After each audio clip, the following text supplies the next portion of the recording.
Imagine me and you, I do. I think about you day and night.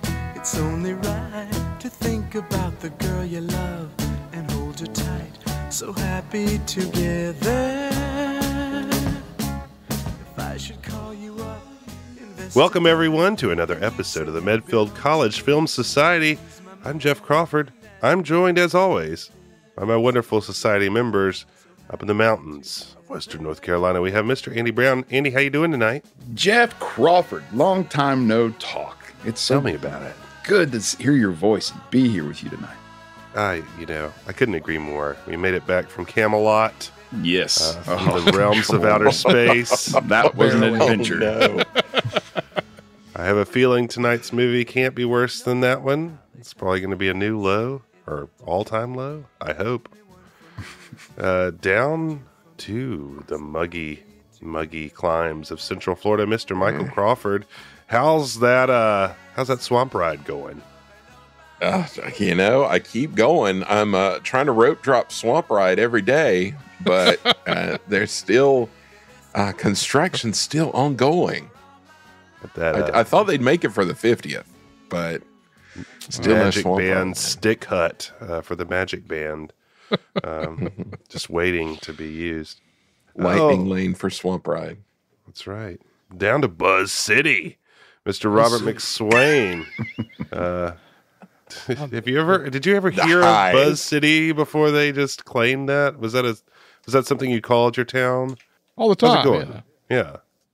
Well, the Sting's kind of out of the buzz right now. They've really been tanking, but that's another podcast for another day. That's right. Well, we should start a He's Charlotte always Hornets buzzing. podcast. We ought to start a 1988 to 1992 Hornets podcast, Yeah. exclusively focusing on that one. Actually, you know who should? Sting, the musician, should host a Oh, that's a good podcast idea. about that. But the Hornets, yeah, I'm About sure the he'll Hornets. jump right on board that. Yeah, Kendall Gill is Make doing a- very good. He could write a song about the night the billboard fell. It'll be a sea shanty that he does. Yeah. Yeah. that's right. Oh man, I'm doing all right. I have my my first generation iPod loaded up with my Vines bootlegs, so I'm ready to roll. Nice. Yeah. Yeah, I got yes. my Palm Pilot and my BlackBerry alerted me to the fact that we had to record tonight. I almost forgot. But Michael, this is a first. This is a historic night. What are we watching tonight? We are watching the 2003 modern day Disney classic. Although I will point out this movie is almost 20 years old. I know. Oh, Well, man. it seems that at certain points, it seems like it. Yeah. Phew. Freaky Friday Redux. The Freaky Friday remake, 2003. Written by Heather Haish and Leslie Dixon. Directed by Mark Waters, who would go on the next year to direct Mean Girls. Also starring Lohan. This movie stars Jamie Lee Curtis, Lindsay Lohan, the great Harold Gould, Chad Michael Murray, and Mark Harmon. This is a remake. This is actually the second remake they did. They had done one for television already in the late 90s, but this was the big time. Originally, I think I don't know whether they were thinking about making it a sequel or just a remake with Jodie Foster, but Jodie Foster begged off, saying it was just kind of a fluffy, like, oh, I don't want to overshadow, la la la la, whatever Jodie Foster. But yeah, so we got this little remake right here. They got the goat of remake actresses, Lindsay Lohan, who was off of The Parent Trap, her first Yes. remake. That was before remakes were cool, man. She was cool before Dougie remakes Doug were and cool. That Darn Cat, what else we got? Yeah, they had a whole slate. Well, I mean, she had her Herbie as well. That's right. Her Fully Loaded, although that's not really a remake. But yeah, this was an era where they were mining, and of course on TV they did all sorts of stuff. Like in the late 90s, they did computer wore tennis shoes. They did a made-for-TV Love Bug. Oh, Flubber, of course. Oh, Yeah. man. So forget this that. was they were mining the catalog at this point. Such an interesting time to mine the catalog because they were trying to be hip and edgy. This is mid Disney's hip and edgy period. Mm-hmm. You know, they work it into this movie. But yeah, It's good material. Yeah. Well, Andy, had you ever seen this one? I have not. But of course, I really enjoyed the original. Yes, strangely. Much to our surprise. Yeah. I should have rewatched the original before I watched this one, just so I can compare the two. Since you enjoyed it so much.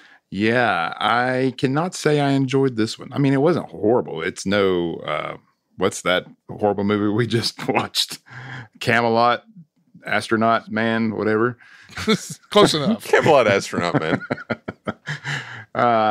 So May it's we not, never speak its name. Yeah, it's nowhere near as bad as that, but it's not something I think I would want to watch again.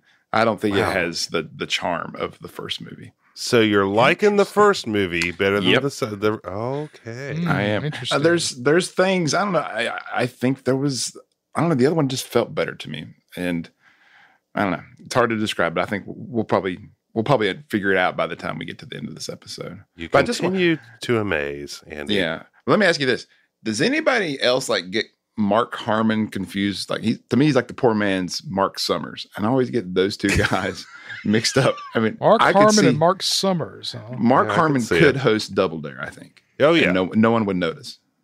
More, slightly more lots stoic, of middle-aged moms would watch.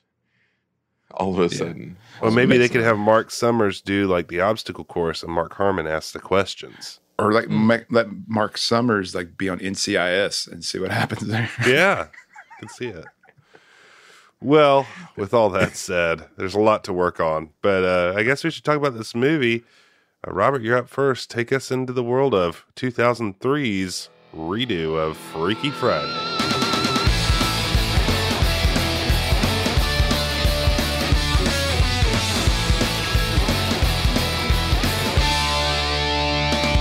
Imagine me and you, I think about you day and night. It's only right to think about the girl you love and hold her tight, so happy together.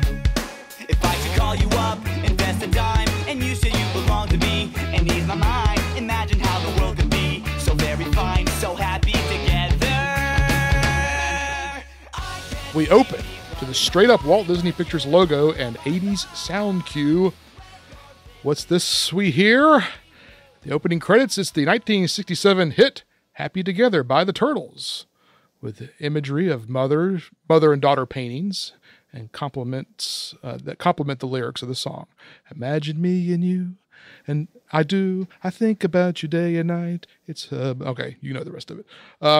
And we transition from paintings to pictures of a young Jamie Lee Curtis and her actual daughter, Annie Guest, closing with the title of the movie Freaky Friday as we open to a nice suburban home in the early 2000s.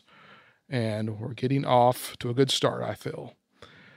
It's 6 a.m. in suburbia, and the camera pulls out to an alarm going off, and we transition to the pop punk band version. And I will interject here that the term pop punk leaves a bad taste in my mouth because of my roommate in college who was really into that stuff. way into it. This is the first of many timestamps. You say you can't believe it's been 20 years, which, I think about going to see this movie. It doesn't seem like 20 years, but some of these things have left me PTSD. A lot of them musical. yes. There is so much aesthetic in this opening from the sped up camera work. Yes. The sped up of them getting ready while the pop punk music plays. I'm like, man, this is. I don't know. I swear I've seen it since I've seen it in the theater, but it's been a long time. And this struck, I was like, wow, this is a little dated at that. Yes. Kind of surprised me. I was going to immediately, the music, I was just like, nope. All right. This is Pretty not much. off to a good start. Yeah. So I had to go Rock look music for teens. I had to go look up the band. That was the band Newfound Glory. Oh, yeah. I remember them or the fact of them. I've never heard of them. So my apologies to all the Newfound Glory fans out there. Yeah, all four of you. Not so newfound. Their moms. Anyway, back to our movie. Miss Lohan is having a hard time getting up in the morning, which seems like a little bit of a routine for her. Jamie Lee Curtis is eating Activia yogurt and doing some meditation, giving us a nice contrast to Anna. She's not much of a morning person, so I get flashbacks to my childhood growing up with my sister, who shares this lack of being a morning person affliction. I would have never attempted to wake my sister with an air horn, though, which Anna's brother does. If I had done that to Jennifer, a little extra, just a little bit. I can't imagine what she would have done. She was not a fan of noise in the mornings, and an air horn would have put her over the edge. Anyway, I didn't know this about Jennifer. Shout out to the parental advisory poster on the front of her door. You know. Yes, so I like that too. Parental advisory: keep out of my room is what it said. Nice. That would have been nice to have. Especially Michael, you would have really, yeah. Anna emerges ready to go to school after lots of yelling to get going. Anna, her mom, and her brother are cruising down the road, and we learn that Tess, Jamie Lee Curtis, is getting married soon and doesn't want her daughter getting a new stud earring. Anna is rocking, quote unquote, some very post-90s attire with a choker necklace and guitar pick collar. Yeah. Purple picks. I'm a big purple pick guy. I like the thickness of a purple pick. They're all colored based on their thickness. So I felt some kinship. I did not know that. I did not. Well, certain brands, yes. Yeah. Okay. Oh, that was a Fender pick, though. Yeah, that was a Fender. So yeah, not. Let me feel my kinship, man. You can have it. We'll give you that. Yeah. As she exits the car, Tess says hi to a very preppy teen who Anna used to hang out with, but clearly doesn't share anything in common with her, to which Tess questions why Anna doesn't talk to her anymore and implores her daughter to make good choices as she stomps off to school. All right, so immediately I noticed, I was like, where's the dad in this movie? That's the first thing I wanted, because I'm referring back to the other movie, and there is no dad in this one, because he was so freaking terrible in the movie before. Oh, you're crazy! Yeah. You're crazy. No room for secretary jokes or daddy jokes. Awkward daddy jokes. And so, very awkward daddy jokes.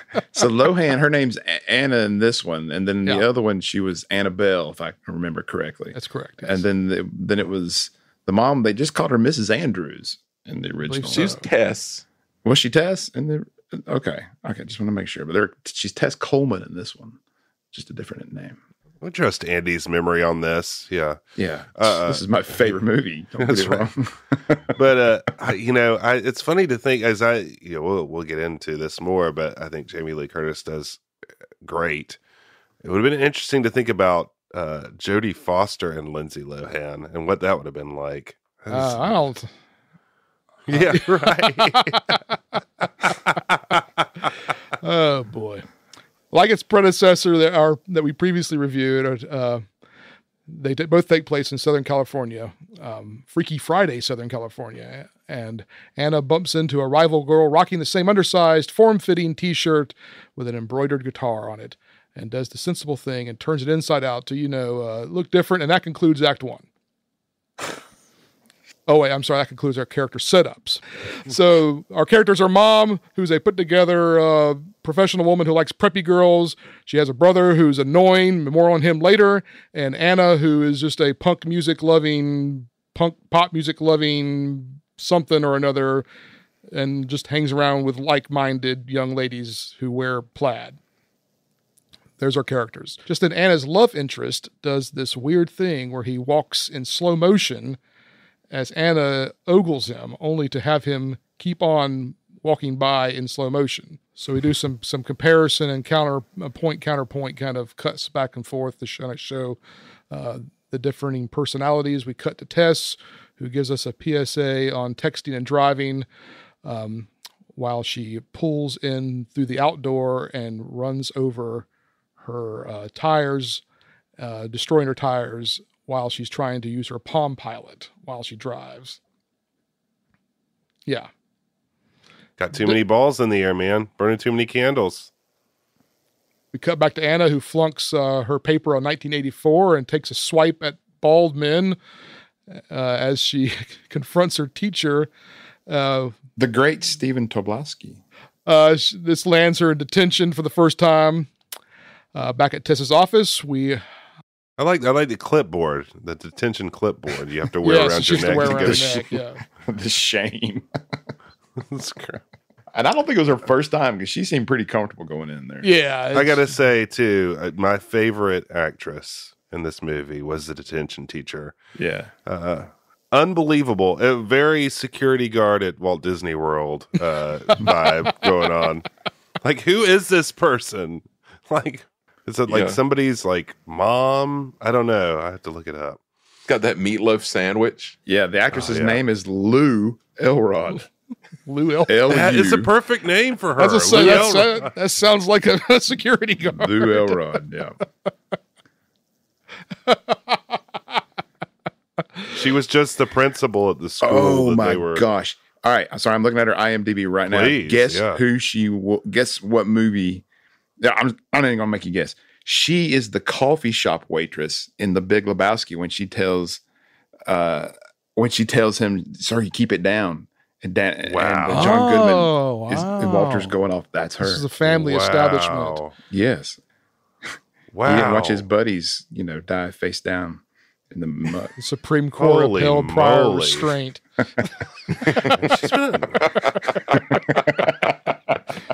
All right. She was in Hill Street Blues too. Nice. Okay. I buy it. Yeah. Sorry. Back at Tess's office where she's practicing psychology, we get some what about Bob jokes on anxiety that aren't really landing. Not the first jokes that haven't, or not the last jokes that won't have aged well in this movie. No.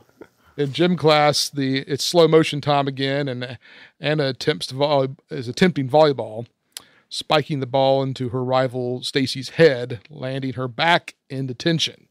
So how much free time do they have in this school where Anna can go to detention twice in one day? Yeah, I was curious because the first time she was in detention, I thought it was like after school, but clearly not. It's just like midday detention.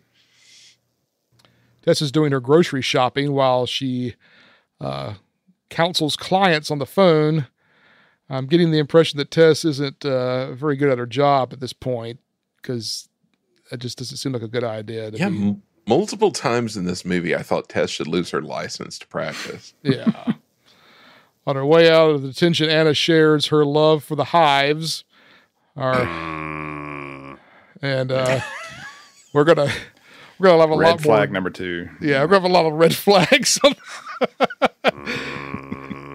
And her fear of motorcycles with Jake, who bumps into her, only to have her thwarted by her English teacher, Mr. Bates, who tells her to quit wasting time with boys and focus on her honors exam. It kind of makes overstepping his mandate. Yeah, I was going to say he's the butt out here. I mean, this is after school. You got no business. We're talking about Jake here and his motorcycle, right? Yeah. His Ducati motorcycle. Yes. Yeah, we got to talk. We got to. Good grief. That's an expensive bike. Yeah, ain't nothing to sneeze at there. He's doing all right. Mom and dad are doing all right. LA, man. That's right. And how old's he supposed to be? Because he seems like he's exactly. That's that. I have a whole section on that later.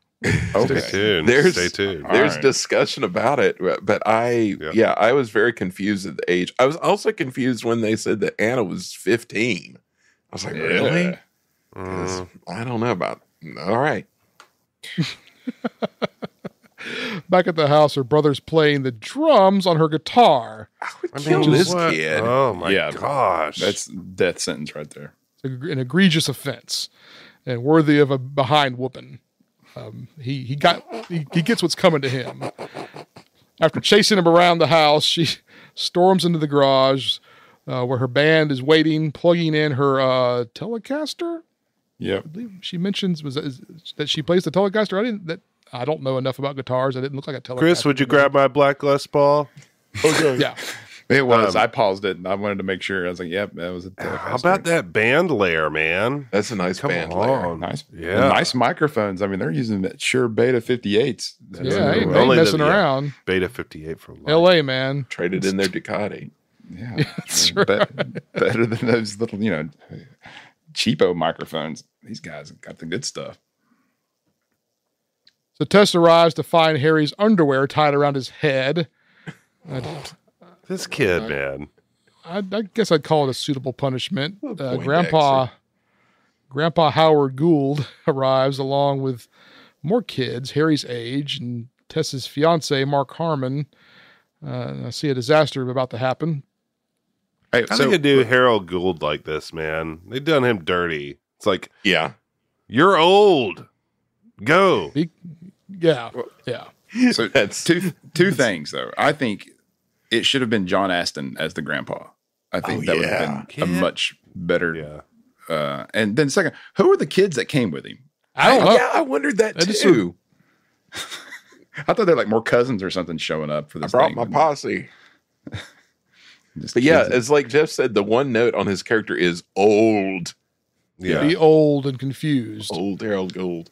You can't do that to him. He's a legend, No. an icon. Dookie.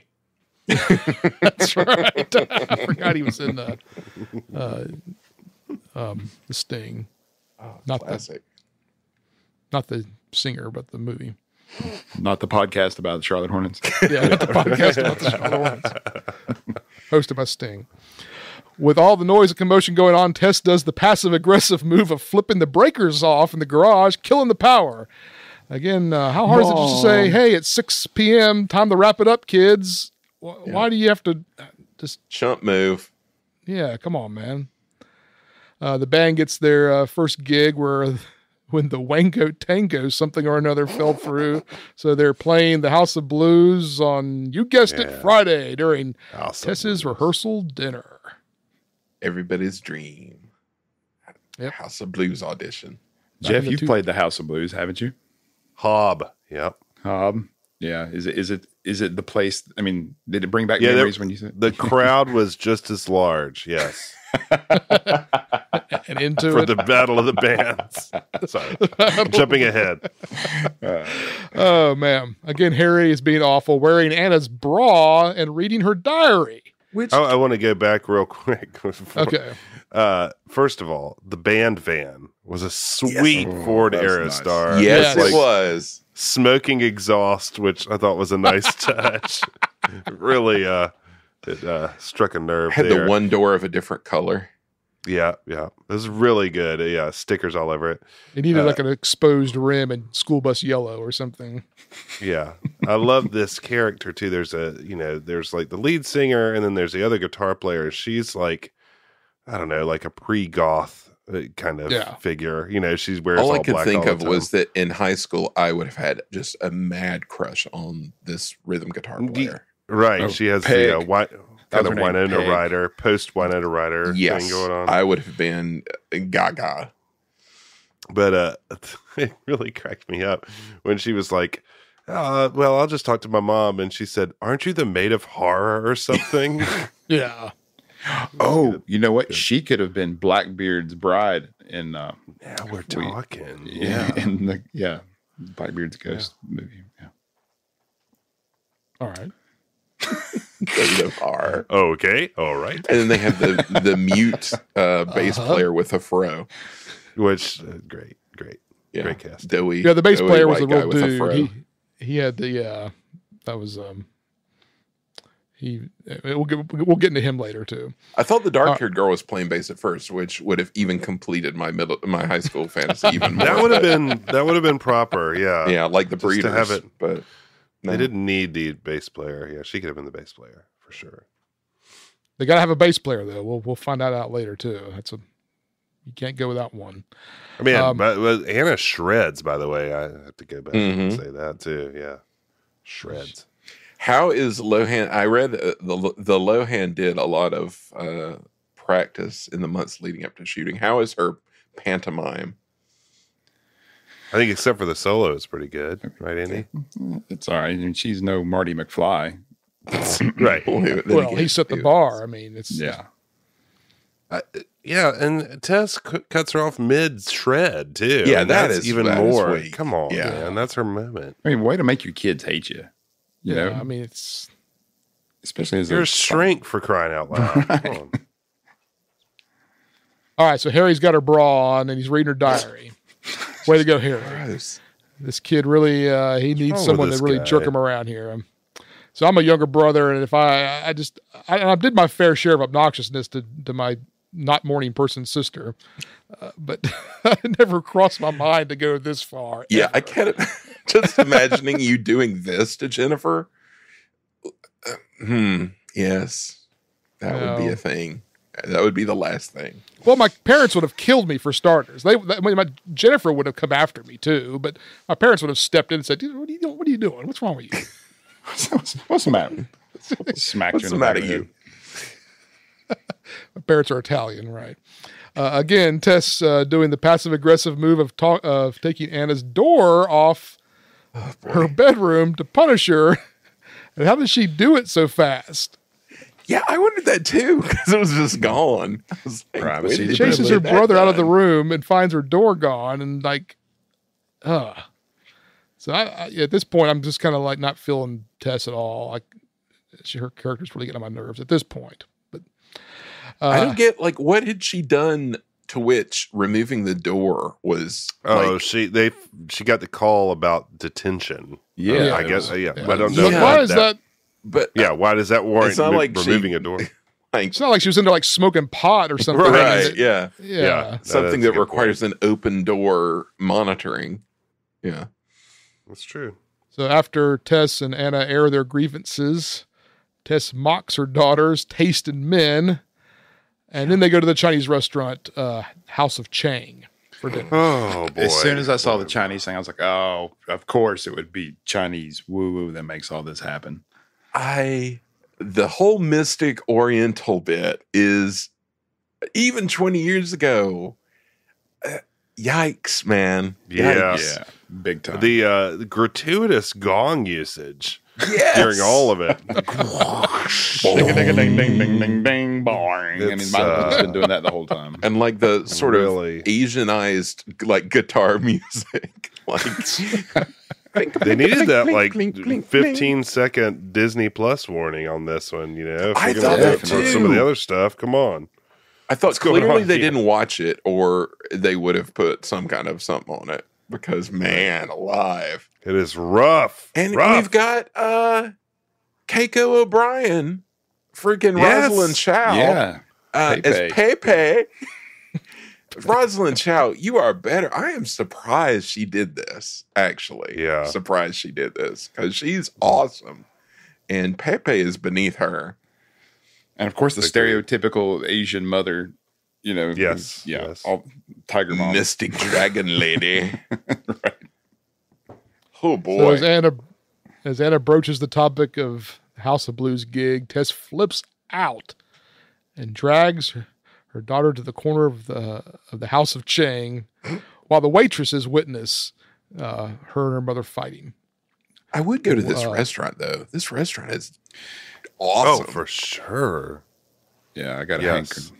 Also, Anna's just being a jerk at this point, being like, the Ryan's being like, I ordered you the Peking duck. I know you like it. She's like, "Bleh." Teenager, blah. The waitress pleads with her mom, who's there, to stay out of it. And her mom smirks and strolls over. So as they continue to air their problems in the restaurant at the entrance to the bathroom, the creepy Chinese mom offers them a cookie. Anna storms into the bathroom and reads the fortune cookie. I don't know, probably would have tossed it myself. Yeah. It was so weird that they stopped to eat the cookie and read the fortune. I hate you, Like mom. we're blah, blah, having blah. like Ooh, a cookie. drag out fight. Like, fine, I'll eat this cookie. Better read my fortune. So there's an earthquake, and but no one seems to have noticed. Weird. That night, we get some weird camera moves as Tess and Anna sleep, and Mr. Gould wanders around the house aimlessly. That was a good touch. And I laughed at that. Yeah. The sun comes up, and Tess is in Anna's body.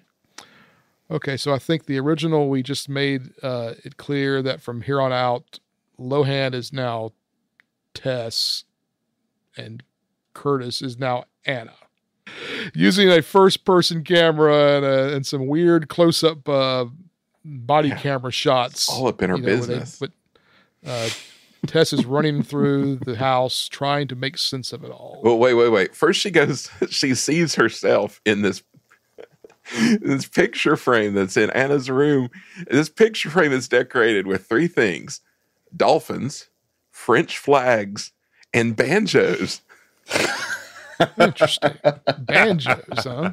I was like, that's an amazing comment. At first, the French flags just made me laugh, but then I noticed the banjos. I was like, all right, Anna, that's diversity. So we get a nice call back to the original movie where Tess lets Harry eat Anna's cereal just to shut him up.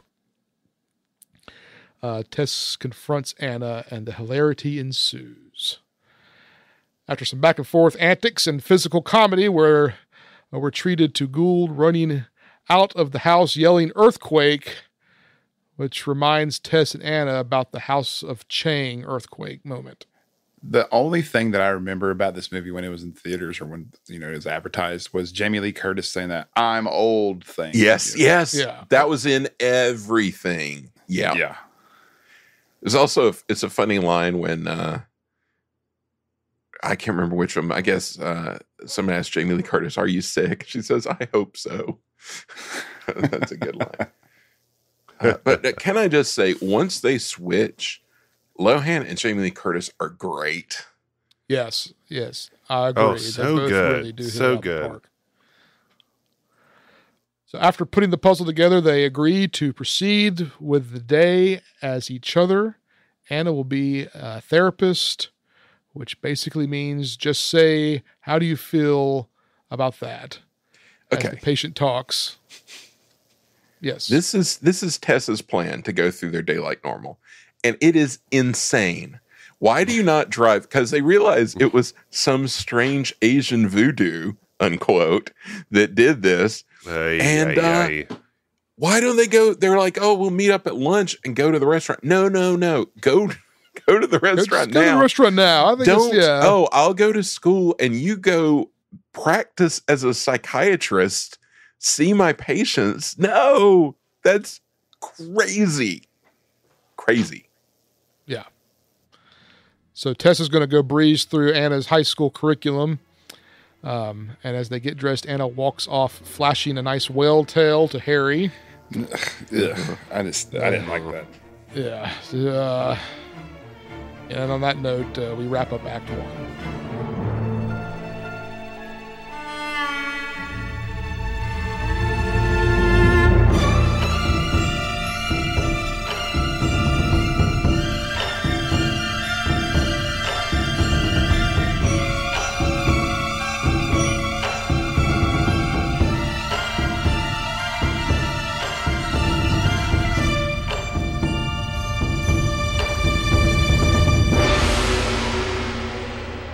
Now the family is en route to school with Ryan driving Anna in the front seat with Tess and Harry in the back. Tess is stressing out at Anna putting her feet up on the dash and Harry blowing a rolled up paper in her face. That kid, man. Then she says, "Stop it." And he goes, "Bite me." This kid is really ramped up. He's like on all the time. Can you imagine how exhausting that would be if it was like that every day? I mean, it just would not be allowed, right? I mean, it's... No. Mom's a psychiatrist. Oh, well, she's getting, the full treatment now that she's in Anna's body. Meanwhile, Anna's looking through her new wallet, looking at all her credit cards and cash. When Ryan... A lot of cash. A lot of cash. Hundos. A lot of cash. Still wasn't the cashless society back then. There, turn of the century. Jeez. Ryan grabs her hand. She gets weirded out and says, "It's great we're getting married, isn't it? Even though my husband just died." So baggage, some baggage going on. Well, Tess pulls Anna out of the car at school and asks her not to kiss Ryan. Gives her the cab company's number and tells her to meet her back for lunch when they can go to the restaurant and reverse a curse. Again, why did they go out in public before they go to the Chinese restaurant? Yeah. Just everybody call in sick today. Call in They sick. could have done so. That's lazy writing because they could have made something where they had to go, right? Yeah. And they Yeah, I was didn't. feeling the same way. Yeah, because in the original one, that they're like on their way to school, and so they just end up sort of trying to figure it out. But Well, at this time, Jake pulls up on his motorcycle, Woo! His Ducati, and we see the first of many awkward encounters. Tess is obviously acting strange to Jake, and there is a lot of awkward silence with Anna and Jake, as she is presented to him as her mom. So Let me say though, Jamie Lee Curtis's creeper face when he Yes. shows up is fantastic. It It is. is the creeperest creeper face. it's great.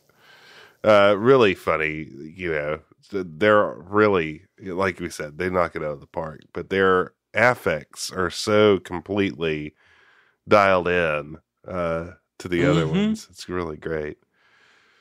So Anna gets back in the car and Ryan's getting ready to drive them to Harry's school. She says, well, he could just walk, and turns her on to rock music and sticks her tongue out at Harry. So face to you, Harry. Subtle. Meanwhile, Jake comes up to Tess and says, I got the highs for you, which clearly makes her uncomfortable, as she doesn't know what that means. She tells Jake that he may look presentable with a good haircut, but she needs to focus on her studies, and shakes his hand, saying, anyway, you're much too old for me, and walks off. Oh, we get a great shot of Tess walking by everyone into high school saying, hello, hi, hello, hello. Nobody's saying anything. That really made me laugh. Good morning to you. She sees Stacy and goes up and hugs her, and Stacy pulls her shirt over her head and pushes her. Now, this is like one of the first like little pratfall things, which I feel like this is like common in all these like slapstick movies now. But this stuff, I don't know, was this like at the beginning of this era? Like the kind of fast. come on, she goes over the bicycle like rack. Right. Yeah, I feel like this was because man, there is some slapstick as things progress. And it's always like fast, sped up a little bit, kind of Yeah. that vibe, which is something that happens a lot now. Happens later. Mhm. Yeah, like in commercials and stuff. Yeah, especially. Anyway, Ryan drops off Anna at work, tries to kiss her. Anna says she has a cold sore coming on. Just thinking of him, doesn't want him to get it. He asks if she needs a ride home or is going to pick up the Volvo, and Anna says, I will definitely be picking up the Volvo.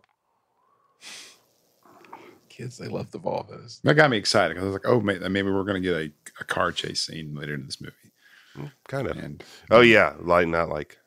You wanted to see a car split in half. yeah, Right. I wanted to see cops chasing them. Well, we don't have that, but we do have a delightful sped up montage of Anna shopping for edgy clothes, Andy. Yeah. Just charge it. Yeah. This This gave me serious vibes of we may have already Everything? talked about this, but what's Pretty the Woman? movie? Is it? There was an era where these kind of movies came out. There was Vice Versa, and like Father Like Son. That was Kirk Cameron and Dudley Moore. You guys remember this movie? Wow, no. I remember it. I never saw it. Yeah, and so Dudley Moore, of course, is now the younger, the teenager, and I don't remember his best friend. I want to say it's Sean Astin, but I don't think it is. Anyways, they go to like a music store and they just start pulling out credit cards and buying stuff left and right, and that's the exact same thing here. It's a real, trope of the era.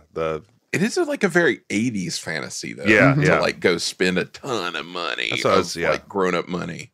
you know? Pretty Woman. Yeah, that now they just go Big. buy booze, right? Right. Booze and Scratches. cigarettes. Yeah. Some retail therapy for Anna here. She gets her hair did, cuts off a lot of hair, which, just seems extremely inappropriate. Yeah. You're borrowing someone else's body. Don't make like material changes. That's Right. uncouth. Not only that, she gets a stud in her mom's ear, So Yeah. then we get a slow-mo shot of her walking out styling in her, kind of House of Blues outfit. It really is. House of Blues ready. Her cougar outfit. She's walking down through the, Esplanade, and a cool guy goes, "Hey, how's it going?" And just then she gets a call on almost all of her devices. So she has to head to work, and she gets to the office. There are 4 lines ringing. Does Tess not have a secretary? What's going on here? I was thinking that too. Like Guess she not. needs an assistant. Well, the first call is a dentist calling for a root canal appointment. Anna cancels the appointment immediately. Says, "Yeah, like I'm going to take that bullet, please." A man comes into the office who she assumes is Evan, who she's kind of had her radar, the most wacky kind of client of hers. But he's really Boris, the package delivery guy. But Mark McClure, Boris, Boris next from the door first- neighbor. That's yeah, right. first Freaky movie. Friday. The one and only cast member from the original. Very nice. Yeah, nice Yeah, callback Jimmy there. Olsen Yeah. himself. Well, there you go. Anna realizes she can't even see enough to sign the paper because she's old. Finally, Evan comes in, but Anna gets his name wrong, which doesn't help his situation. She says she's not picking up the phone, which makes him even more upset because he thought he could get in touch with her at any time. So she So goes and picks up funny. the phone. I know, people's problems are hilarious. Well, it's the caterers for the wedding checking in on the price for the halibut, which seems kind of funny for like the day before. Yeah. Yeah, right. Yeah. Well, Anna says, "That's disgusting," cancels the caterer. So again, much like the haircut, you're doing some real damage here without much thought about it. Maybe just say, I'll talk to you later. I don't know. I haven't been 15 for a while though, so hard to put myself in those shoes. Anyway, we cut back to Tess in Mr. Bates's class. Well, Mr. Bates is giving a pop quiz on Hamlet. He I says read that they named him Mr. Bates because of Jamie Lee Curtis's mom, who was in Psycho. Ah, that's right. There you go. Janet Lee. Is that her? Yeah. Yeah. Mr. Bates, yet another person in this movie who should be fired. Absolutely. Malfeasance. So he's giving a pop quiz on Hamlet. He says he's going to ask one question and will grade according to the answer. Again, ridiculous. First question is for some jockey guy who was asked to describe the character of Hamlet. Oh, and he really cracked me up. He was like, Hamlet's a guy. It's just bopping around. Doesn't know which way was up. I laughed very hard at that. I feel like Bopping around. I've had that guy in my class before. He's bebopping and scatting all over the place. That's right. Well, Mr. Bates leads him through the question and gives him a B for that answer. Then he goes to test to see what the central conflicts are in Hamlet. She proceeds to give a perfect answer, to which Bates says it's serious overreach and gives her an F. Fire Bates, ridiculous. man. Come on. Yeah. We cut back to Anna at work and in therapy, and she's struggling. She's doodling on her pad and making all kinds of faces, trying to stick with the script of asking, how do you feel about that at every turn? Okay, so you guys have said multiple times that these Jamie Lee Curtis and Lindsay Lohan, like their performance knocked it out of the park. I'm going to have to disagree. While I think Lohan did an excellent job, and as much as I love Jamie Lee Curtis, I think she's overacting. I think she went just a bit too far. To me, it's kind of like acting drunk. You know how some people just go like overboard, like, oh, and they're like, okay, well, here, play a teenage girl. And she just goes, well, you know, basically doing that, the equivalent of that. I think she could have reined it in. There was just a bit too much personally, but I just wanted to throw that out there. Yeah, there are times where I would agree with that. Yeah. It's like Anna has like zero impulse control. And I think a lot of that's in like the direction in the script. It's like, you know, a 15-year-old kid knows how to act right and could know how to fake this. But instead, they play it like she's just like a total, like no impulse control whatsoever. Oh my God, I'm so bored. Right, and I get they've got to do like something focus to make it entertaining. I understand that, but yeah, it is difficult for me at times to watch some of that. Yeah, I think a movie where Anna plays it cool would not have been nearly as entertaining. I agree, but I mean, there are ways for her to like be like. In over her head, but at least be trying, right, and not just be like, oh, whatever. Yeah. Oh, I'm so bored. Go home. So, how about well, maybe we should say that for our segment later. But save it for later. Okay. We'll get to that later. So her getting by saying, how do you feel about that, is all thwarted when one of her clients reveals she is reading her daughter's diary. Well, Anna lays into her about how she can't do that and tries to clarify the situation. Meanwhile, she continues to doodle Jake in her legal pad the whole time. So, yeah, no impulse control at all. Well, Tess goes to see Mr. Bates after school. Bates says grading is subjective and is very dismissive, which Tess takes issue with. She finally figured out that Bates has asked her out to the prom back in high school, but she turned him down because she already had a boyfriend. And she threatens school board action, which impresses the bandmate friends. So, you know, big ups to Tess here for standing up to Mr. Bates. Mm-hmm. That's good. Creep. Good turn. Creepo. Yeah. Terrible.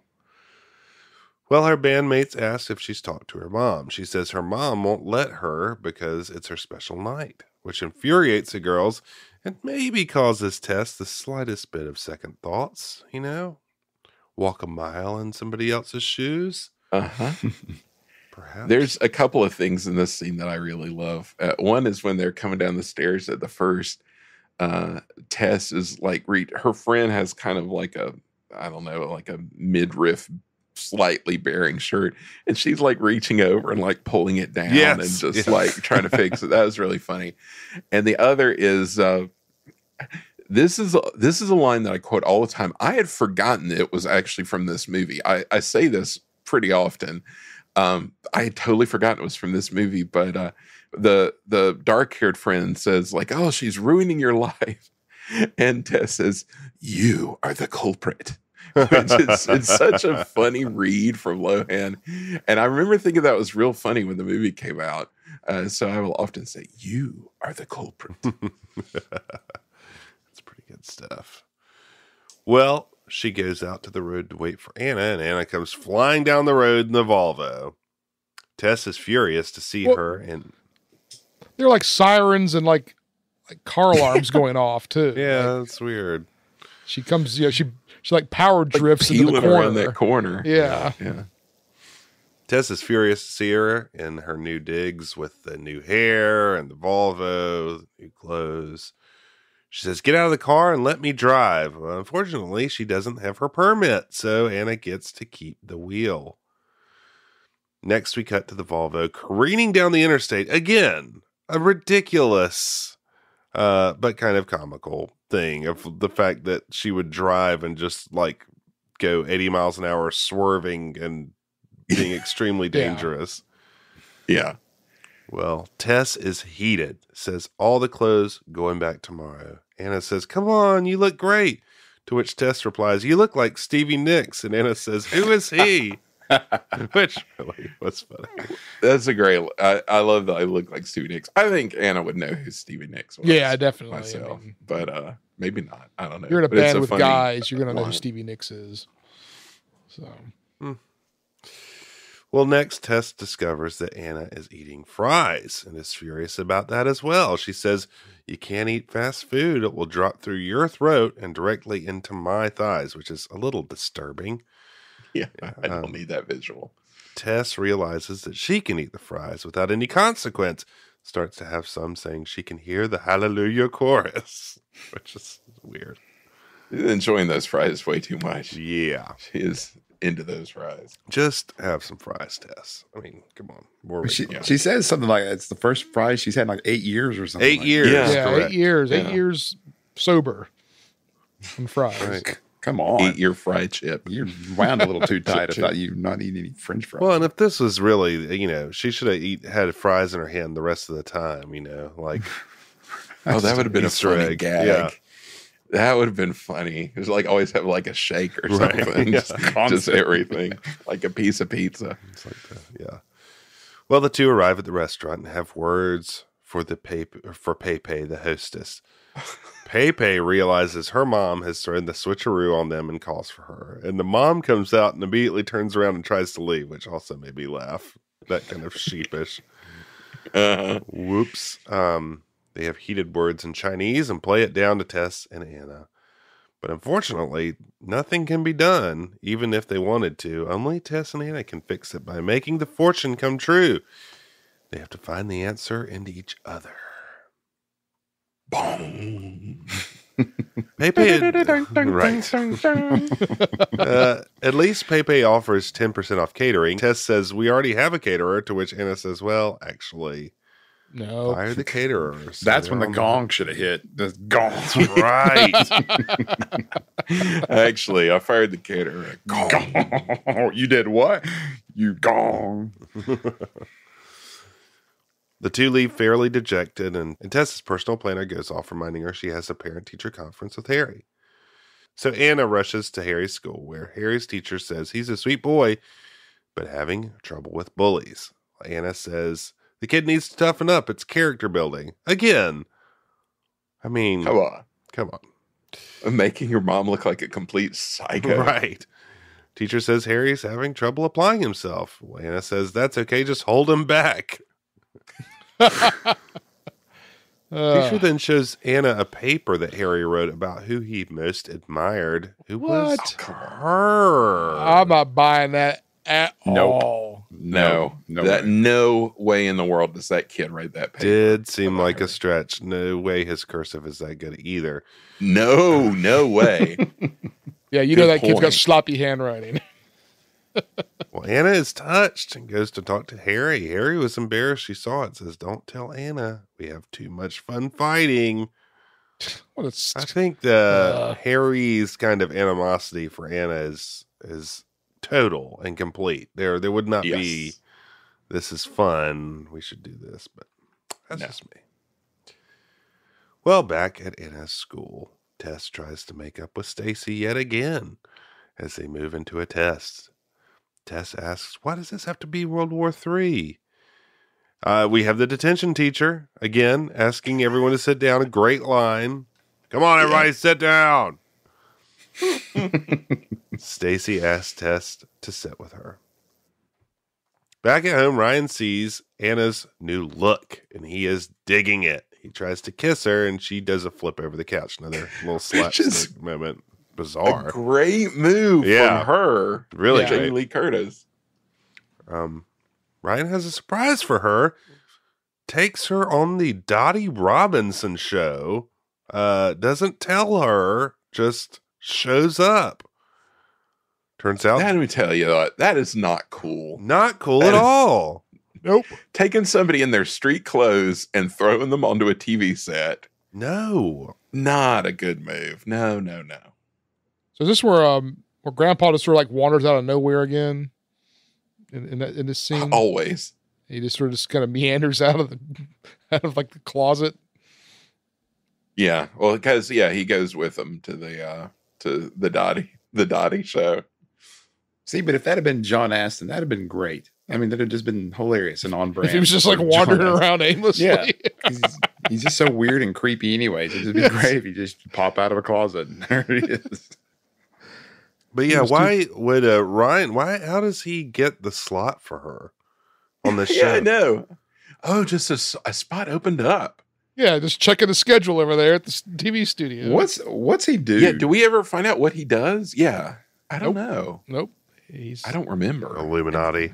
He's got some connections because there's stuff that happens. He works at NCIS. Well, clearly, maybe. Stuff, he used those connections. Stuff happens later at the rehearsal dinner that I'm like, yeah, there's all right, some he has some goons show up. Yeah, later. Yeah, we'll get. Yeah, Oh, that's true. that's true. He That is was an NCIS. truly bizarre. Yeah. Hold on for that. Yeah, so really inappropriate present. And considering it's Anna, it's awful. Yes, really awkward, painful. Well, back in the testing room, Stacy writes Tess a note on her test paper saying, "I'm so glad we're friends again." When Tess looks over to see the note, Stacy raises her hand and accuses her of trying to copy her test. So it's back to detention, where somehow the detention teacher is there too.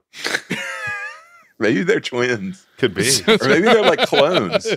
Could be close. Maybe it's a clone army of the Republic. Yeah. Well, Tess sneaks out of detention. Because the wonderful teacher is sleeping and runs into Jake. Turns out Jake works at the school, which would have been good to know earlier. What does he do? Like, what's his job? Let's see. Ombudsman, I don't know. What is he do? So, he does a little bit of everything, I Public guess. I mean, editor. what does he do? Yeah. That was such what's a he weird doing when twist. Because Yeah. didn't he have like a backpack in the first scene? Maybe not. I just imagined the backpack. See, I kept wondering maybe if he was like trying to be funny and it just didn't land. Like, hey, I work here. Like, but It's a work study. It's a work study program. yeah, I rolled that one back because I was like, did I misunderstand him? Did he just say he works here? Truly bizarre plot twist, I think, Yeah. that he works there. That he offers Tess a chance to finish her test.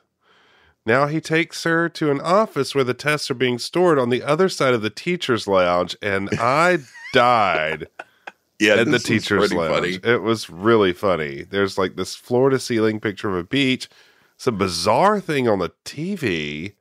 Yeah, what was that? I don't know. I couldn't figure it out. I swear they lifted all that from the Simpsons episode where they go into the teacher's lounge at Bart and Lisa's school, and it's the exact same thing.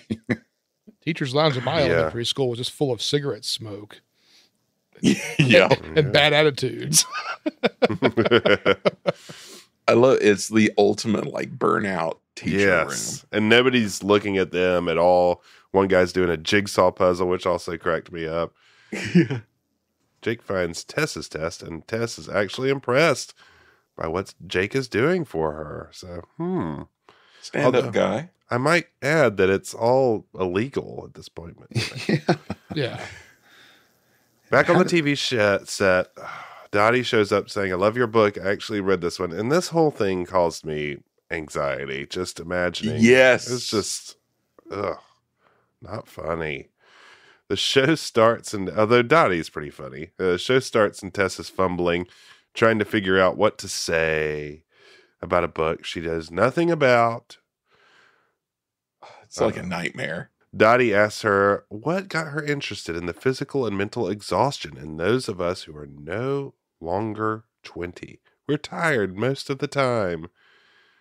And Anna makes some easy jokes, and Ryan's rolling his eyes. This is not what he wanted for her. I mean, again, I say, Ryan, in a bad present. Yeah, real bad. And meanwhile, back at the office, finishing her test, Tess finds Stacy's test and erases all the answers and writes, "I am stupid," which That's getting kind of dark there for me. I mean, Yeah. I mean, Sabotage. you're sabotaging some poor kid's future and you're an adult I am doing this. stupid. I mean, yeah. Some Oh, psychologist boy. you are. Yeah, good point. So back on the set, Dottie asks Anna again, "Why are we so tired?" Well, Anna puts her feet up on the couch and says, "We care about stuff that doesn't matter. I mean, cooking dinner. Haven't you ever heard of takeout and cleaning the house? Let's not and say we did. This has a real 30 Rock what deal was it? breakers. That's a deal breaker. Yeah, Totally. that's a deal breaker, Ladies. Deal ladies. breaker. Well, Tess is back in the teacher's lounge and sees Anna on TV. Anna is saying, "Don't hold it in anymore. Just scream about it. What if a cute guy asks you out? What are you going to do?" Starts revving up the crowd, having them do the wave. Well, Jake thinks Mom is pretty cool, and Tess is furious. Anna is crowd surfing with the studio audience who she's worked up into a lather. I mean, yeesh. At least she gives a shout out to the breeders. That's true. She's doing her trendy music list. Well, Tess says she needs a ride from Jake right now. Jake says, "You said it wasn't cool with your mom." Tess says, "You're a little too virtuous, kid." Jake says he saw what she did to Stacy's test. Maybe she is too young for her. Jake is offended. His code of honor has been compromised, gentlemen. He is a man with a code. He stuck his neck out for her For and the she code. abused it. Yeah. Code. The code. Yeah, he was not liking that. Well, Anna. I mean, that's where he works, man. right. That's right. I gotta work with these people. Come on. I promised I would never date another high school kid, and here we go again. There we go again. How does this always keep happening? This filing job paid for my Ducati, and this is how I repay it. Right. Anna hits up a coffee shop for a quad shot latte, runs into Jake. He's bivocational. Jake said, I just thought that was so bizarre. They have him working at the coffee shop too. It's like the Jake saga. He says he caught the show. She did great. They start chit-chatting and end up sitting at a table talking about bands they like. Ramones? Sure. White Stripes? Get a bass player. Oh, come on. I checked out. Lingo. Lame. Yeah. Yeah, time will tell. On Oh, that we should also mention that Tess / Anna pieced out of the studio, but not before she signed that guy's butt. Yeah, I, Yeah, I think she got kinda, she got escorted out of the studio by Dottie. That's I think. true. She got Diana thrown out. Yeah. Yeah, did sign her butt. Yeah, his Yeah. butt, yeah. Well, speaking of time will tell on the White Stripes, a cover of Baby One More Time comes on like pop punk, and Anna says she loves it. Does that make her lame? Jake says no, and they start to sing it together in the middle of the coffee shop. Real connection here. So he likes Britney, but he doesn't like the White Stripes. Get a bass player. Yeah, Grief. bunch of hacks. Them and the Black Phonies. Keys. This sing-along is followed by an awkward pause, and they're just staring at each other. Now, I feel like this was a great Jamie Lee Curtis moment, because her metamorphosis of digging into being disturbed that, she's... Yeah, it's like she slowly realizes like that she's in her mom's body Right. and is horrified by it. Yes. It's really good. Yeah. She says she has to go get married. Well, Jake is not having it. He says he doesn't know what's going on, but he feels like he knows her. Jake says, "At least let me give you a ride," to which Anna has to accept. Man, Jake falls hard, man. This is like more code stuff. He's just Really, like yeah. short coffee. Heart on his sleeve, man. Yeah. I guess he can just leave the coffee shop anytime he wants. Maybe it's the end of his shift. Yeah. That just started. It He has just to go back to started. the he has to go back to the high school and mop the floor. Well, he's like sitting in the coffee shop hanging out. So I don't know. I mean, those coffee shop jobs can be kind of loosey-goosey if it's the right coffee shop. I don't know. That's true. That's true. Well, Anna is loving her bike ride. Dreams can come true. We see Yeah. she is holding on to Jake, beaming. She stops at a stoplight next to Ryan. Ryan is very confused and screams after her. Jake takes off just before Anna even notices. That was pretty funny. Her Yeah, face. That was a good, both her face and Mark Harmon's take of horror. Yes. Pretty good. But when Anna gets home, Tess is livid, saying they are late. She needs to get ready. Grandpa throws in another thong joke. What's up with the thongs? Do I get to wear a thong? Well, Tess is blessing out Anna, but Anna is over the moon about Jake. She asks if she can go out with him. Tess says, not in Ryan's fiance's body, you can't. Anna asks, what is she supposed to do in this body? She says she really doesn't want to get married. Tess says she doesn't think that Anna is super thrilled about her getting married to begin with. And Anna really won't engaged about that. And right about that time, Ryan shows up and is pretty ill, which is understandable. Yeah. He asks if there's some fantasy that Tess has that she wants to get out of her system. Well, Anna, in Tess's body, says she didn't know the guy. Tess comes in and says, he's a friend of mine. Mom won't let him go out with me, so I asked her to check him out for me. And she did. And she approves. Well, Anna is thrilled that she may have permission to date Jake now. But, yeah, I mean, what kind of explanation is that? I guess he was satisfied enough with that explanation to move on to the wedding rehearsal. But kind of bizarre. It was clearly a covering excuse as well. Yes. It's clearly a like, oh, well, what really happened was this excuse. And no, I'm not buying that. I don't know if you can date this guy. Let me go check him out. Let me go date him first, and then I'll let you know if you can date him. Yeah. Something that he's a happens real there. gentleman. It's Yeah. all right. But yeah, I mean, Tess approves. Well, unfortunately, Jake is out on the front lawn singing Baby One More Time. I'll I say anything. Terribly, too. Oh, very bad. Tess runs out, tackles Jake, another one of those tackle things, throws him against the tree. Jake wants to talk to Tess. And, Anna in Tess's body. Well, Tess says you have to just disappear. Jake says he knows it's unconventional. He doesn't want to do anything, but just wants to know her. Tess tries kissing him, but it's not working. He says, you're beautiful, but I don't think I know you anymore. Well, Tess is disgusted and goes back and tells Anna, well, one thing's for sure. He definitely loves you for your mind. So there's a great slap. She gets in a good slap because he says something stupid and she slaps him. It's like, no. It was great. Really she was good. so good in that scene. Yeah. And with that, we end Act 2. What are you doing? Shotgun! I just want to talk to your mom. Are you insane? I know I am. What are you thinking? I mean, how can you possibly entertain ideas about you and a woman her age? What are you talking about? She looks great. Really? Wow. No, you have to disappear. I know it's unconventional, okay? And I know nothing can happen. I'm not stupid. I want to know her, to be able to talk to her. Do not come near my mother or her fiance. Do you understand? Man, I don't understand anything. Oh, for God's sake, Jake, you really need to find someone your own age.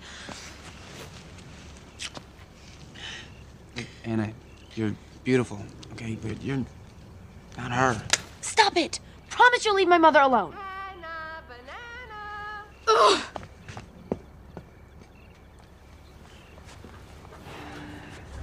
I'll give you one thing. He definitely likes you for your mind.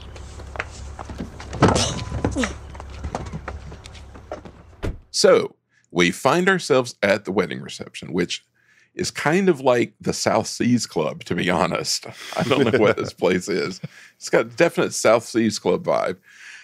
And we find Anna's friends are crashing the party. They're trying to be stealthy, sneaking behind waiters and things. Meanwhile, Anna is being forced to meet Ryan's old parents, which she has no time for their oldness, and is protesting. Tess shows up and drags Anna away for them to go over the fortune cookie. Tess had finally managed to find that fortune. And so they read the fortune and determine from reading it that an act of selfless love is what is needed to set things straight. Anna immediately thinks that means that they're screwed. Tess says this is no time for negativity. And she does this like meditation. It's like, let's be selfless. And like they hold hands and she kind of does like a meditating thing and, be more selfless. It doesn't work. And at that moment, Anna notes that Jake is crashing the party too. Everybody knows what this event is. South Seas Club's popular. What in the Yeah, world? really. Yeah, Jake showing that part was weird. I understand the friend showing up. It's weird.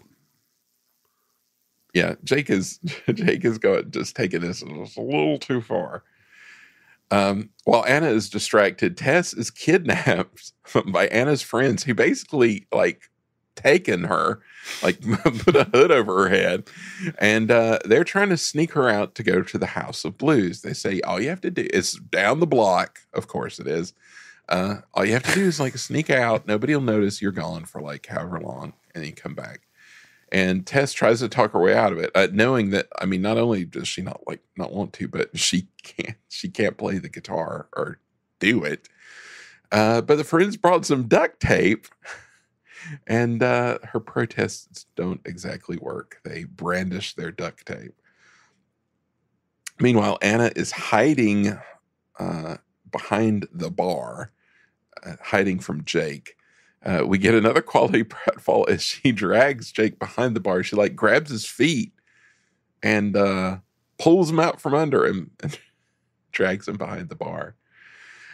She tries to talk some sense into him, but he is crushing hard about how cool and musical she is. And what's the end game here for Jake? Right. I don't know. I'd like to I get just to want to be know around you. Yeah, I just want to get your vibe. Yeah, you're just so cool and just like such good energy. Ryan comes over looking for Tess, and she, pops up from behind the bar and plays it off like she was looking for an earring. And he tells her Anna's friends have been captured trying to crash the party. He's got his like Bond villain sidekick. Yeah. What is the security force? Yeah, that's- Private security force. His like Blackwater guards are there. Have got her friends. They've got like rope and duct tape. Yeah. And they've got them like their hands behind their backs, like collared them. Yeah, so Anna tells Ryan the story about, they wanted to go to the House of Blues, but I know it doesn't matter to you because it's just a stupid rock band, so I told them no, and blah, blah, blah, and like explains it, but in a way that like puts the onus of it on Ryan. Yeah, which implicates was weird. him. Yeah. Yeah. And so then Anna's friends start begging Ryan to let Anna go. And he's like, what? Fine, go. I don't care. To which the bass player girl says, Mr. Dude, you rock. It's supposedly going to take 20 minutes, to which I say, I don't think so. Yeah, I don't think so. Like you're going to like stroll in and go straight up and then, no. You'll be waiting all night. Anyway, they all take off. But Ryan has clearly had enough, and I don't blame him. Yeah. Anna can tell. She knows it's not cool, and she tries doing the like, I love you, buddy, kind of thing, and tries to smooth things over awkwardly. But he says he doesn't want to go through with the wedding if she's going to put him in the role of insensitive stepfather. He's pretty steamed. Says he's mad. She said that he didn't care about the band. Says that he always knew that she came with a family and she always should put her kids first. That's what he likes about her, is she puts her kids first. So he's always wanted Anna to like him and on her own terms, in her own way, to let her come to him. He's trying to be a cool dude, man. He's a cool guy. Also says that she shouldn't be there. She should be at the House of Blues cheering on Anna. That's true. True. Anna, hearing all this, she's completely won over. I mean, the other thing about it is like it's like the milling about very early part of the meal. So, yeah. What's the big deal? Yeah. I mean, everybody's just kind of hanging out. You're going to be there all night. Anyway, Anna's completely won over, gives him a little peck on the cheek, and she takes off for the House of Blues. Back where the band is getting ready backstage. But, it did crack me up though. Like the lead singer sticking her head out of the curtain, and I was thinking, no one does that. I mean, Jeff, do you do that at your shows when you stick your head out that's what I was around wondering. in the crowd? it's like an elementary school I've never play. done that. Yeah. Yeah, like peeking out like a Muppet or something. Yeah, Tess is freaking out. She can't even get the strap fixed on her guitar. She's a mess. And she's trying to warn him she's not exactly ready to rock. But they give her a pep talk. It's a good little pep talk. Says they'll still love her even if it blows. And but then and she kind of like is like, oh, that's nice. But then gets thrown off again when they start talking chord progressions. And to which her response is, "Wait, you play notes?" Which I thought was funny. Which she then what's plays the off. game plan here?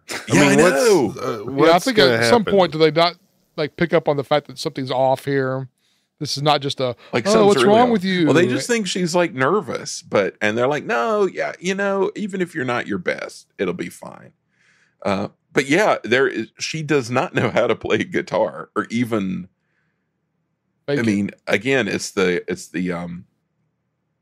like the TV show thing with a book you've never read. It's like songs that you don't know the words to, or even what they sound like, and also you don't know how to play your instrument.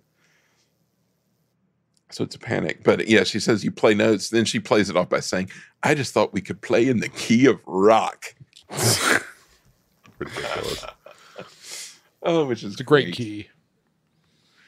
But yeah, she's like in a total like panic. And I don't blame her because that's a nightmare.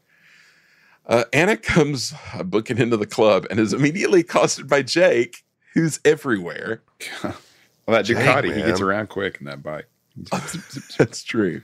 Well, everybody's at the House of Blues, so of course Jake's going to be there. It's like, who are all these people? Oh man, everybody loves the Battle of the That'd be great. Bands at the House of Blues. I wish Wango Jake had Tango, worked man. at the House of Blues. What if Jake? Yeah, that would have been hilarious. What are you doing here, Jake? Oh, I work here. I'm working here. He's like Well, the because they sound have guy. the stereotypical like guy at the door like checking IDs that like checks Jamie Lee Curtis's ID, which is funny. But it was what if that could have been Jake working the door? Yeah, could have been. This is my third shift. Yeah, Jake is still on the make, and Anna basically just shoves him off as the band takes the stage. Tess, of course, immediately freezes up and doesn't know what to do. She's right there in the spotlight. Anna makes her way up to the balcony and is kind of waving at her, trying to get her to do something, but it's not working. What would is she do? frozen. Yeah, What would she do? It's like fake it. Well, you can't. She could have smashed the guitar over the amp. That's true. There you go. Set it on fire. That's rock and roll. Set it on fire. Yeah, she occasionally tries to like do a little strumming. That does not work out well.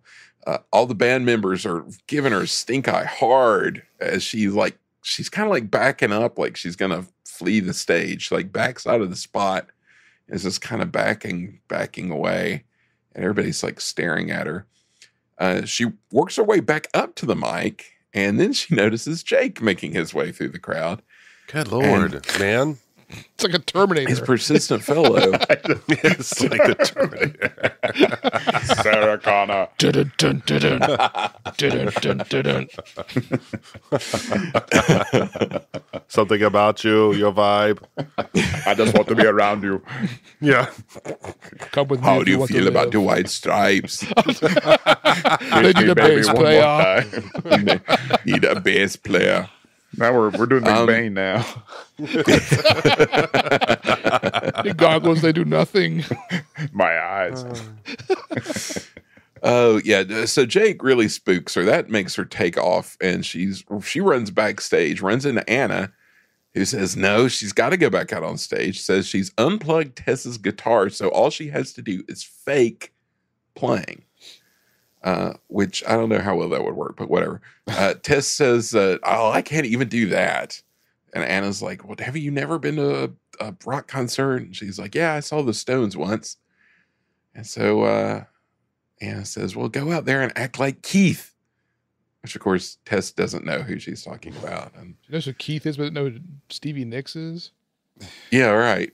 She knows. But anyway, she's like, "Go out there and act like Keith." And I didn't write down the line, but she's like, "What? Like the behavior?" And she's like, "No, the music." Go out there and do a lot of drinking and drugs. Yeah, That was pretty funny. that was a good line. Anna says, you got to go back out there because your solo's coming up, and shoves her back on stage. Sure enough, the solo comes around. Anna saves the day by finding a guitar backstage, and she plugs it in and she shreds away. While Something else. Tess jauntily mimes on stage. I'm not sure how effective this ruse would be with Tess's pantomime, but it's good enough for Jake, who is totally into it. She is doing some little. This is very jaunty rocking out. This was one of the funniest Lindsay Lohan moments, I thought, was her acting like her little like back and forth. Yes. Like it's like the new Main Street Singers or something. Yeah. So ridiculous. That's pretty good. Does like the sort of backwards hop. Oh man. The crowd is psyched though. They're into it. After the performance, the band is told they're totally in. It's early still, but you're totally in. Yeah, I love that. It's a good read there from the stage guy. From that guy. Yeah, I figured it's a little early, but your some guys are definitely in. Definitely in.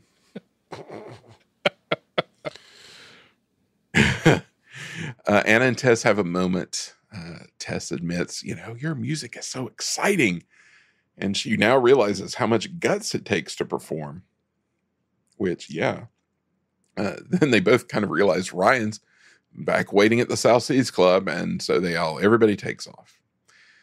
Poor Ryan is at the table with Grandpa talking about how his first wedding fell through because the bride took off with the florist.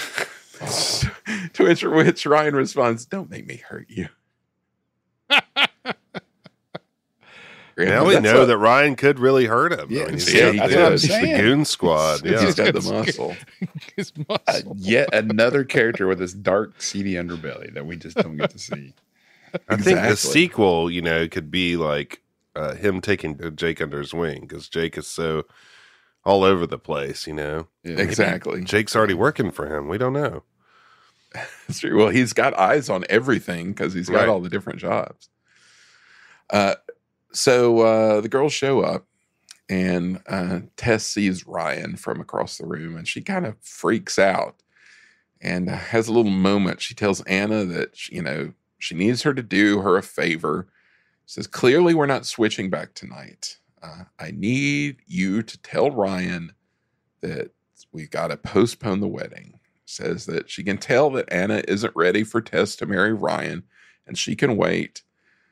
Says, I know he loves me. I know he'll stick around if he's the guy I think he is. He'll understand. And we just got to do it. Got to do it.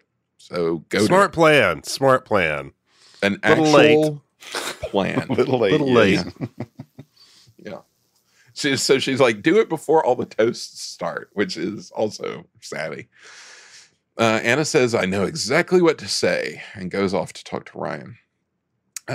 But she heads to the table and she starts to give a toast.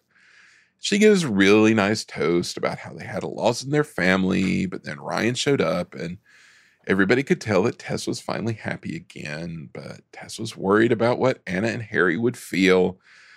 But now, they know that Anna approves and everybody's good with it, so we're all good. And, Jamie Lee Curtis does some acting and everybody's happy.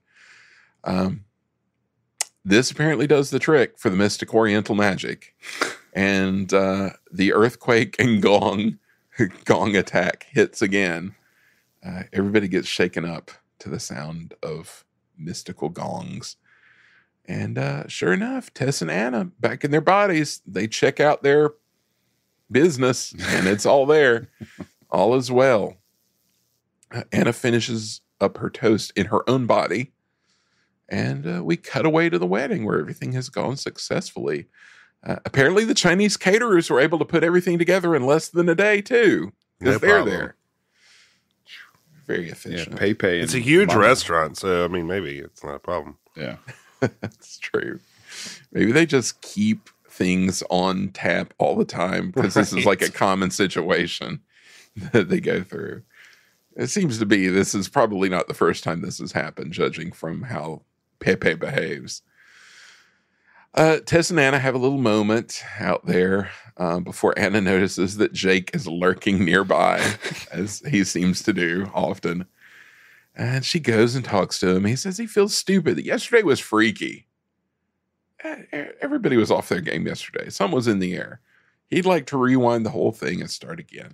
Anna says, yeah, let's do it. So they hit the dance floor.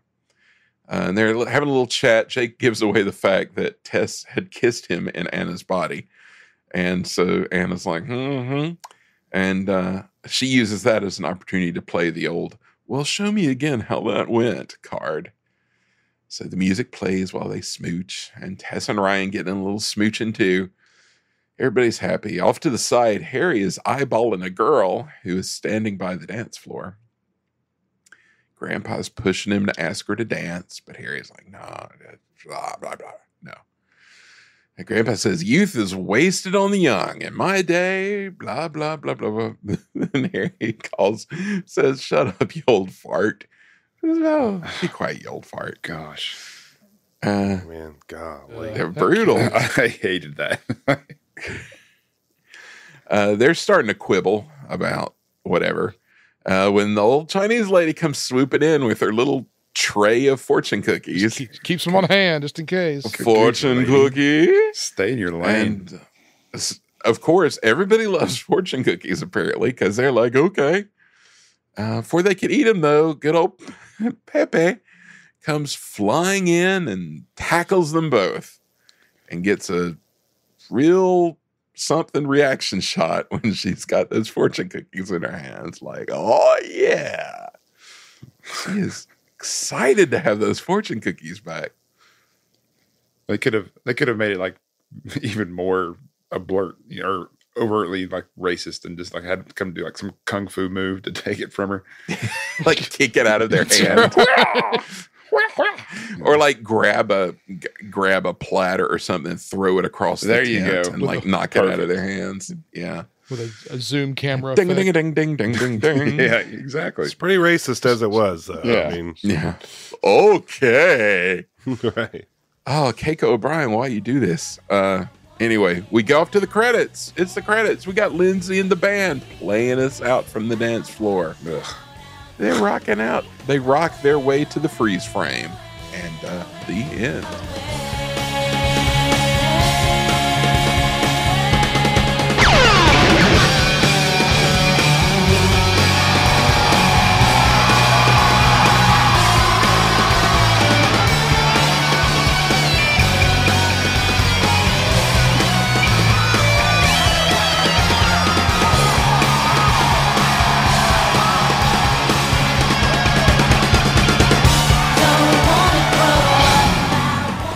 So the lead singer takes on she's playing lead guitar now, isn't she? Yeah, they switch off so Linz can take that lead vocal during the credits. It was like It's a special occasion. yeah. They're multifaceted, they're multi-talented. Switch off. I saw that they had a number of big names attached to this movie before they settled on the cast. That Annette Bening was considered, but turned it down. Sigourney Weaver, What? That would have been interesting. Michelle Trachtenberg, Oh, okay. and Kelly Osbourne. As in like Yeah, she was Ozzy's supposed to be coming? one of the friends. Yeah, one she of was the gonna, rock she was and going to be roll the friends. goth girlfriend. And Tom Selleck was attached. Ah, it would have been great. He'd been a great Ryan. Yeah. I mean, I still think you should have got Mark Summers, but Marriage is like a obstacle course. with slime. Sometimes you just get slimed. Sometimes you get the Sunday. Sometimes you got to reach into a big pile of shaving cream. It's true. It's all true. Well, it's the time of the podcast where we rate this puppy using our unique grading scale. Robert, what's our scale for tonight? So our scale is a ongoing theme throughout the movie is post-grunge band references. That's interesting. I thought you were going Alright. to say thongs. That's what I That's thought. what Well, exactly. I considered the thong, but I just couldn't bring myself Even to. more frequent were the post-grunge rock references. All right. Well, let's start with the plot and writing. I'll give it to you, Robert. How many post-grunge band references do you give this movie? There's elements of this movie, and I put it up against the old one that I liked more, but a lot that I didn't like it. I mean, it was a fun movie. It wasn't. So I'd say it's probably worth a 3. Is where I'd sit it. Okay. And we'll go over to Michael. It's a tough one for me because like I said earlier, that I remembered liking it more than I liked it on rewatch, and there's certainly stuff that has aged very poorly. I feel like plot wise, I would say incidental lines were much better than I feel like they were lazy a lot in the plot about putting them in a situation where their actions made sense as to why they were doing what they were doing. But then there were lines that were like really funny. So what am I going to do? I'm going to give it a 4. Yes. Yeah, I kind of want to agree with you on that. The lines, I mean, what you said overall, the lines, I thought there were some really, really funny lines in there. But I think because of all the lazy plot stuff, I'm going to go back down to a 3. But I agree with your Yeah. I mean, I could go premise. either way, but I'm going to be generous. And Andy. I'm going to go lower than you guys. I'm going to give it 2. I'm going to give it 2 Green Days because I think there was just too much laziness there for me. I think the funny witty lines, I didn't feel like they stood out enough to raise it up, and I think because of the lazy writing, I think I actually brought it down from a 3. So yeah, 2. All right. We'll move on to casting and acting.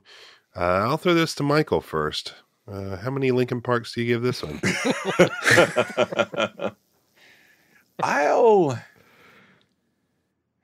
You know what? I'll give it a 5. Oh wow! I could give it a 4. Hey. I could give it a 4, but I'll give it a 5. Because, I mean, there's no one that I was like, well, that really drags it down. So maybe I'm just feeling, generous tonight. Generous. Just like, But I like the Lohan Jamie Lee Curtis team up. I like it. All right, let's throw it to Andy. What about you? Wow, I'm so amazed that you went to a 5, but I'm gonna go a 3. I think it's the middle of the road. While I do think that there was some overacting by Jamie Lee Curtis, I still thought she did a good job. I thought Lohan did an excellent job. Harmon, there wasn't much for him to do, so I'm just he's just middle of the road. I didn't necessarily like Harold Gould. I stand by that. His fault, man. Yeah, I stand by. I still wish John Astin would have been that character. Chad Michael Murray, I think he's like a wall. There's not much reaction there, and I love Stephen Tobolowsky. So I think a 3 for me. Let's see, 3. Sum 41. Yeah, there we go. I'm going to go between you two. I'll say 4. I love the casting, and I thought, Lindsay Lohan is just incredible in this. But yeah, I don't know. It just kills me watching stuff from this era because she was so talented. Mm-hmm. Yeah. And I'm not getting in on the whole thing, but she was so talented. Yeah. And I don't know what happened to her. her horrible, horrible, horrible parents, I guess. I don't know. But she was great. Yeah, she was. Robert? I'm going to say stick with Andy and go with a 3 as well. 3 Fallout Boys. That's nice. All right. I'll stick with you and go to production value. How many Jimmy Eat Worlds do you give this one? I mean, there's nothing really like eye popping. It's just California on location primarily. So I mean, really, it's just I can't really give it the music. I didn't like the music, so I don't know if it's enough to drag it down to a 2. But I guess I'm just going to stay with a 3 again. 3 effervescence or Needs worlds or whatever. Evanescence. Evanescence. That was a good one. I'll go on the heels of that. And I'm going to ding it down to a 2 because I thought it was completely normal, 3 production value. The music.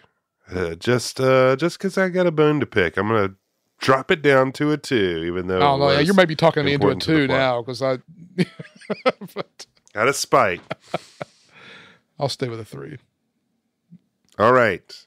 Andy. I'm going to go with 2 Avril Lavigne's. Oh, God. I completely agree. I was on the verge of a 3, but you talked me into the 2, Jeff. And Michael.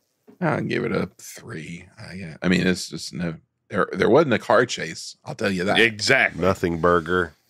Yeah. Nothing burger. All right. Entertainment value. I'll start this off. Oh, this is tough. I was entertained. And as it went along, the stuff, it was a good mixture of stuff that, like the Jake thing, I got so tickled by, even though it was so ridiculous. I'm going to give it a 4. I was very entertained. I'd probably watch it again sometime. But at first, when I started watching it, I was like, oh, man, this isn't dated well.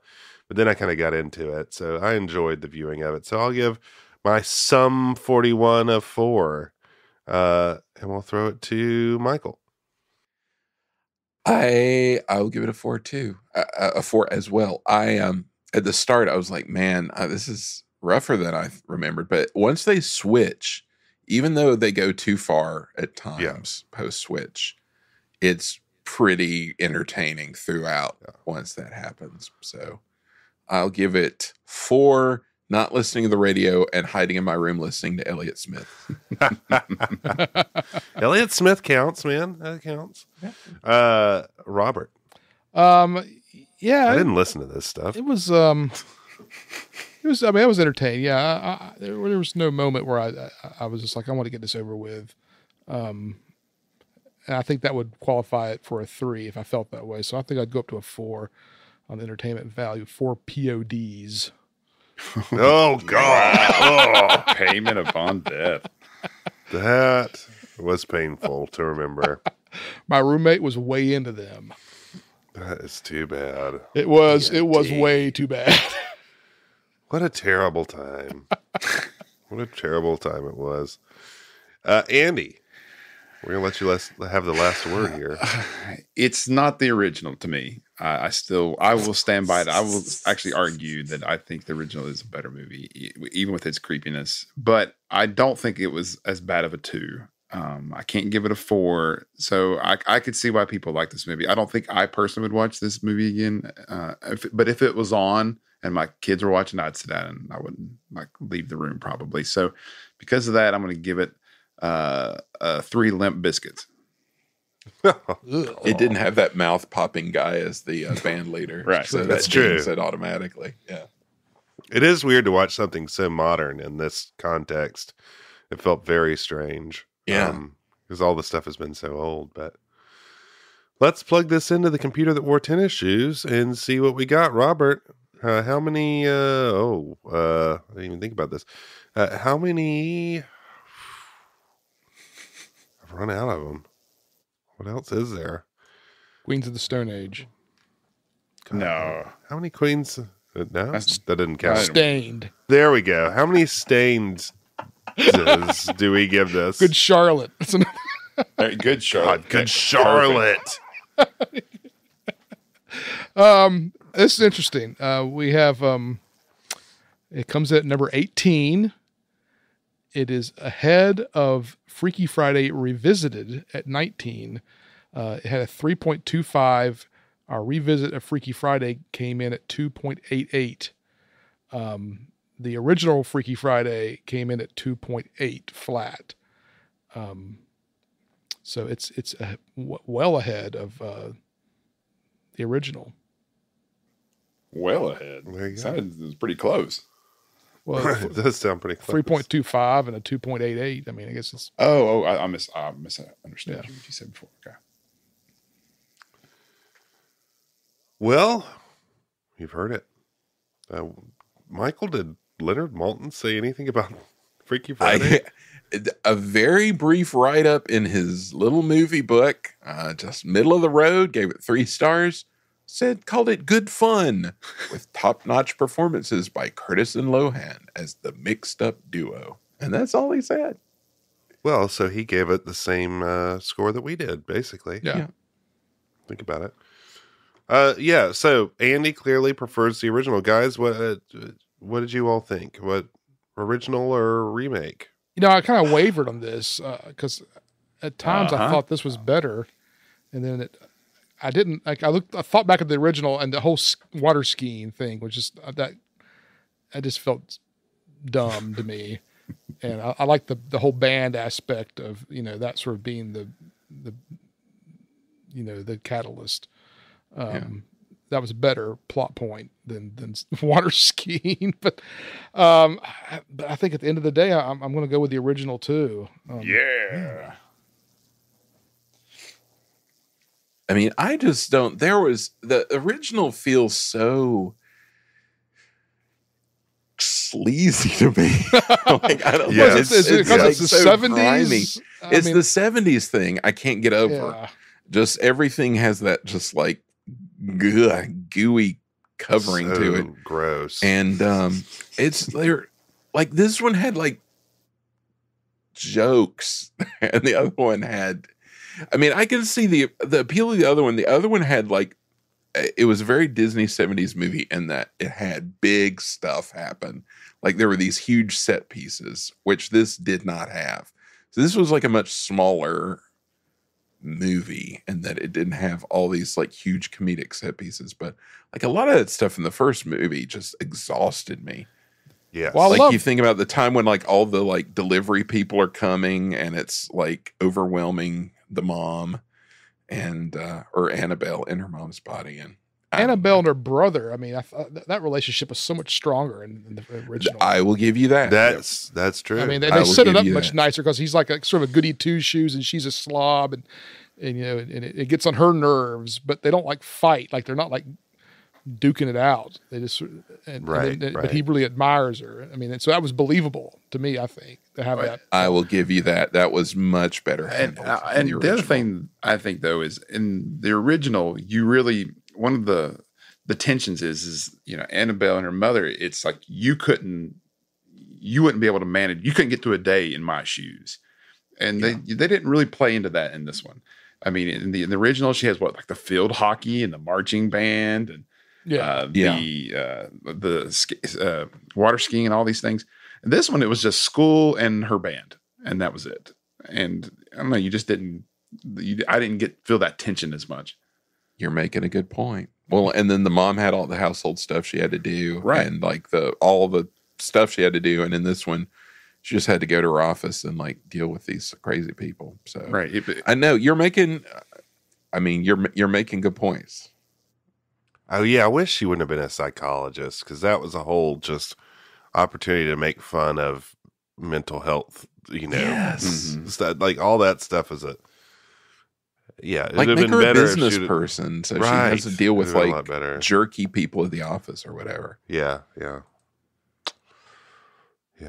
I still think I prefer the remake. I really like the band plot line, obviously. And That's really where I deviate. Is I like the band plot line a lot better. It makes made more sense. and the icky factor. I feel like the ending of Freaky Friday 1 was just so long winded, like the water skiing thing and all that. It's just like, anyway, both. I think I'd give it the second one.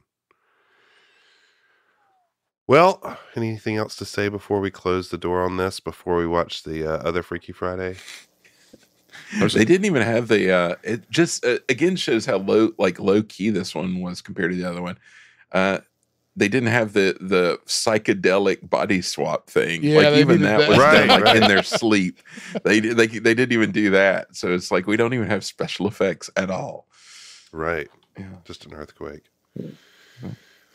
Well, the countdown continues. Only 3 episodes left this season. Season 4 is almost locked in. A summer of fun is on the horizon. Robert, tell us what we're watching next. So we're going into some uncharted waters for me personally to watch a movie that just, I mean, to be blunt, just sounded kind of like a winner. It came from an era of Disney films we seem to enjoy pulling from. It's got a star the society loves. Mr. Dean Jones is in this one. And our next film is the 1971 classic, The $1 Million Duck. Anyone got any A lot of thoughts? people are going to be happy about that one. I've never seen it. I don't have. Andy's going to love it. Robert, I thought you were going to start vetting these movies after the last one. I mean, Dean Jones was like all I needed to know. I mean, yeah, that is its own like. So, you know, I it's mean, I like knew he the was in it. Black card, yeah. So I was gets like, you into well, any club. Instant seal of approval. I haven't Yeah. seen this one since I was a kid. It's been a long time. Yeah, I can't even tell you. Sandy Duncan, man. Yeah, it's gonna be a good one. Andy's gonna like it. I got a feeling. I mean, it is $1 million duck, and that is $70s. Well, see, I'm true. hoping like the $1 million. In my mind, I'm thinking a rich actual duck, and so I'm hoping that's just like slang that'd for be really something great. else, and it's a much more interesting movie. But if it's just about a rich duck or something, I don't know. A rich duck. Yeah. Well, we can watch for our summer series one of the TV movies they made, like around like 89 or 90 for the TV show. Was The Richest Cat in the World, about a cat. I remember that, inherits a yeah. fortune. So That's an amazing film title. that would Richest cat. live up to your qualifications. It's true. It's true. Well, tell us what you think about our next film. You can email us at info@medfieldfilm.com or find us on social media platforms at medfieldfilm. And now a word from our sponsor.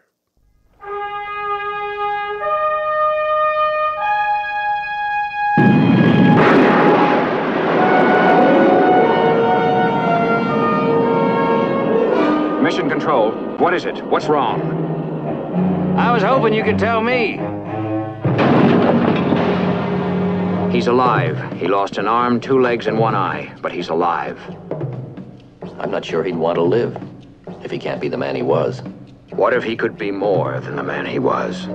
We have the technology to rebuild him. I want it done no matter what the cost. He's the man. $6 million man. He's the man. $6 million man. Catch him if you can. Beat him if you can. Love him if you can. Now he's the man. $6 million man. That's right. It's Todd Network, the $6 million graphic design man. Catch him if you can to get him to do your graphic designs. You can find him at bindandgraphics.com. That's BYDAND graphics.com. Or at Upworks. Wow. Todd is like Wow. $6 million ducks put together. That's true. That's true. Golly, We're very thankful Todd, for man, Todd. we are giving you like the star treatment now. I mean, think about all he does for us as graphics, man. Gotta get this graphics. Think about the Upworks. I mean, have you ever thought about that? He's punching above his weight with these ads. He's punching the air as he leaps in like freeze frame from That's an right. explosion. All right. The explosion at the end of that killed me for some reason. Good, good stuff. All right. For all of us here, to all of you, wherever you may be, we wish you well. And we'll see you next month for the $1 Million Duck. Proud are we of mighty Redfield, our mother dear. All your sons and daughters hail to thee, Redfield College of Technology. And while we hold your banner high, rock, rock, we shout your praises to the sky, rock, rock. For proud are we of mighty Redfield,